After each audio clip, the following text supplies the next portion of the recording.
Let's talk about scale, because until you look at the numbers, it's very hard to grasp what Rungis actually is.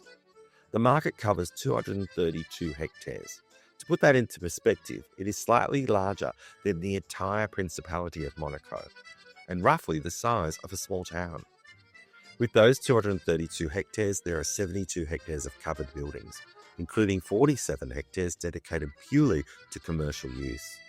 Every single day, 13,000 people come to work there. 26,000 vehicles pass through the gates, 3,000 of them heavy trucks. Nearly 1.7 million tonnes of products move through the markets every year, supplying food to around 18 million people across the Île-de-France. And the annual turnover is 12 billion euros. It is, by almost any measure, the largest wholesale food market in the world. And then there are the sectors. Fruits and vegetables alone occupy 11 buildings spread across 66 hectares. By far the largest single sector on the site. Then there's the meat sector, the seafood pavilion with its own ice tower, and nightly veterinary checks. The dairy and gastronomy section with its 7 pavilions, including a dedicated organic pavilion, which opened in 2016.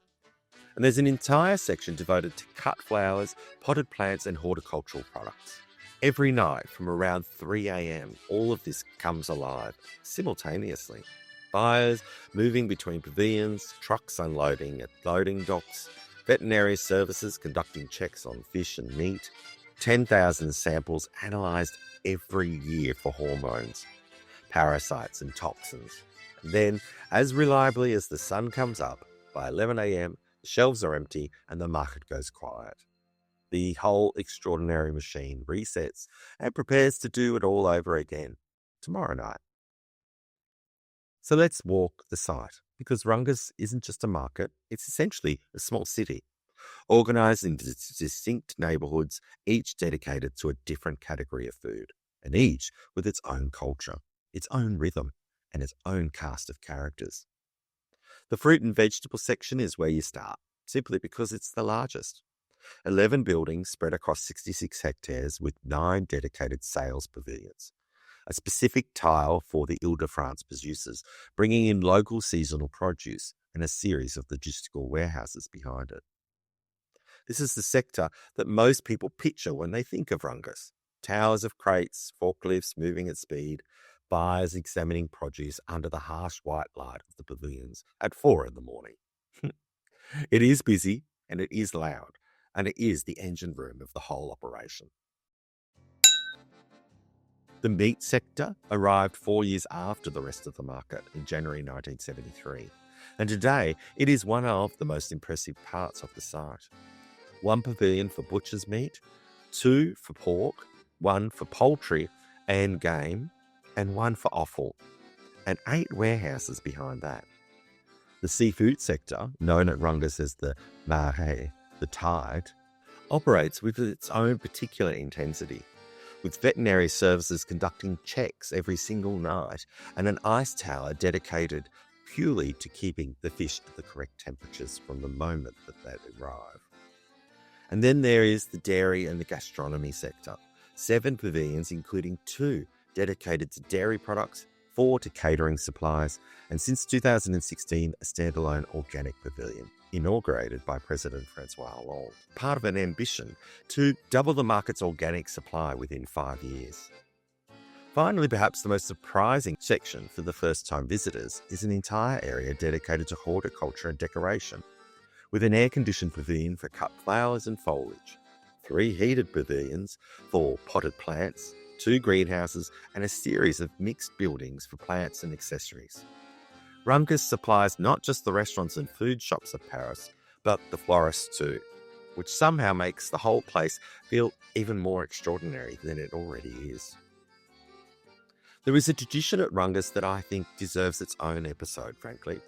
When you have 13,000 people arriving in the middle of the night to work through until the early hours of the morning, those people, well, they need to eat. And Rungis, being French, takes that responsibility extremely seriously.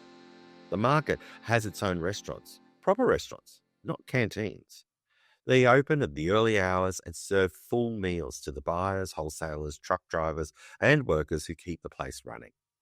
We're talking steak frites, roast chicken, cheese boards, wine, proper food, cooked properly at 4 in the morning, which is one of those details that feels completely improbable until you remember that this is France, and of course that's how it works. And then there is the onion soup, the tradition of eating soup à l'oignon in the early hours of the morning. It goes back to Les Halles itself. It was the dish of the market workers, slow cooked, overnight, rich with beef stock and topped with a thick crust of melted cheese, served in an all-night restaurant that surrounded the old pavilions. Well, that tradition made the journey to Rungis, and it's never left. There is something genuinely wonderful about the idea that at 5 in the morning in a restaurant inside the world's largest food market, you can sit down to a bowl of onion soup that connects you directly to a tradition that steps back centuries in the heart of Paris. It's the kind of thing that reminds you that French food culture isn't just about food on the plate. It's about the whole world that surrounds it. The timing, the setting, the ritual, all of it matters, and at Rungis, all of it is still very much intact.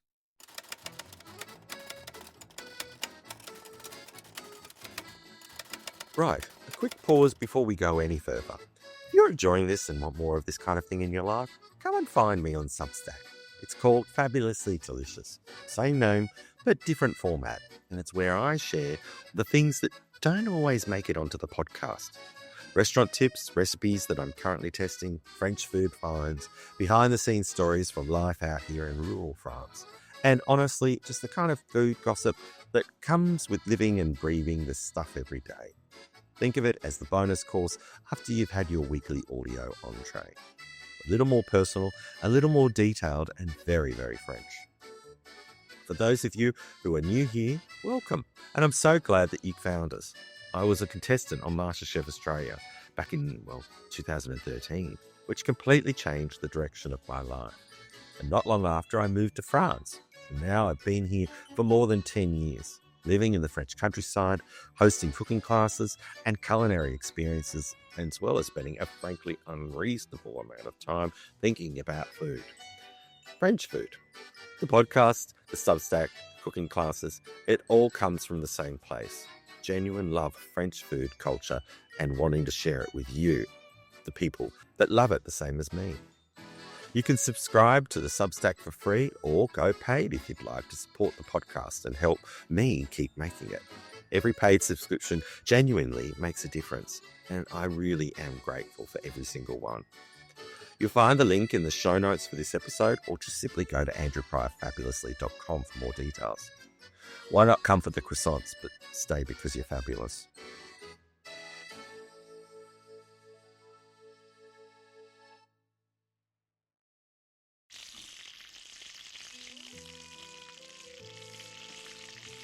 So, who actually shops at Rungis? The short answer is pretty much not you.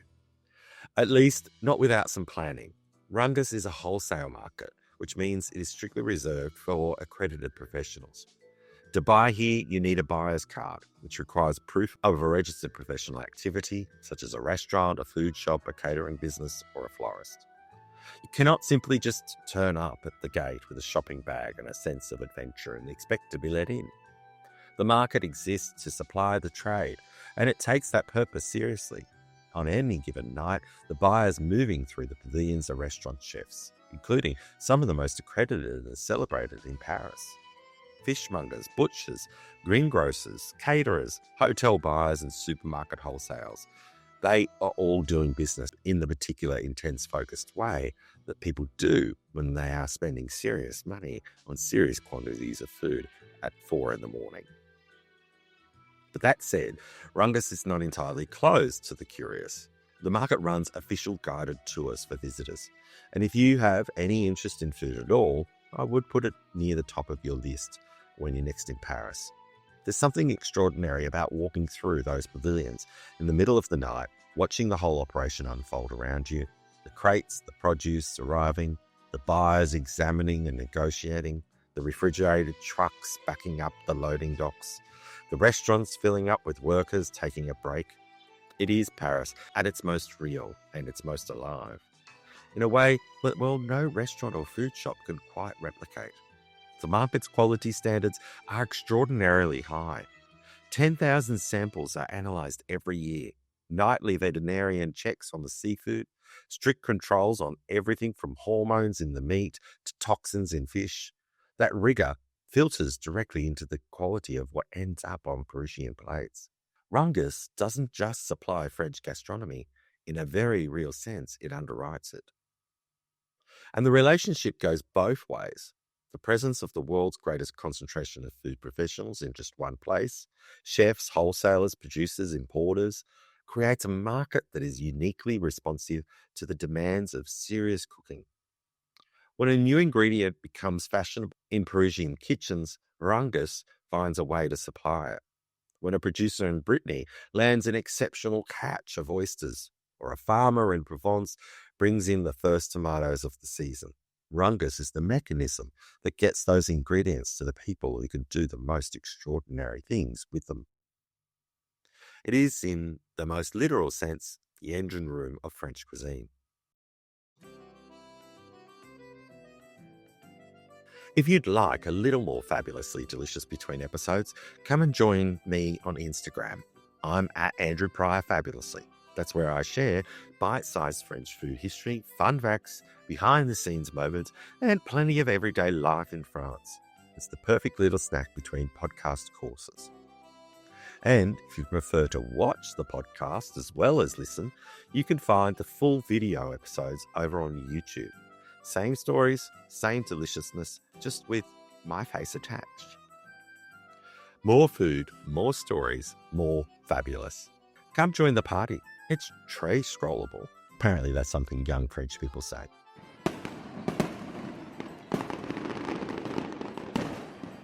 Et voila. That's the end of today's episode of Fabulously Delicious, the French Food Podcast. If this episode made you hungry, happy, or suddenly Googling line 14 timetable at 3 a.m, perfect. If you enjoyed it, leave a review, share it with a fellow food lover, and come say bonjour. I always love hearing from you. And if you like this episode, there's plenty more waiting for you. Just search Fabulously Delicious on whatever platform you're listening to right now. Until next time, eat well, stay curious, and whatever you do it fabulously. Merci beaucoup, bon app, et à très bientôt.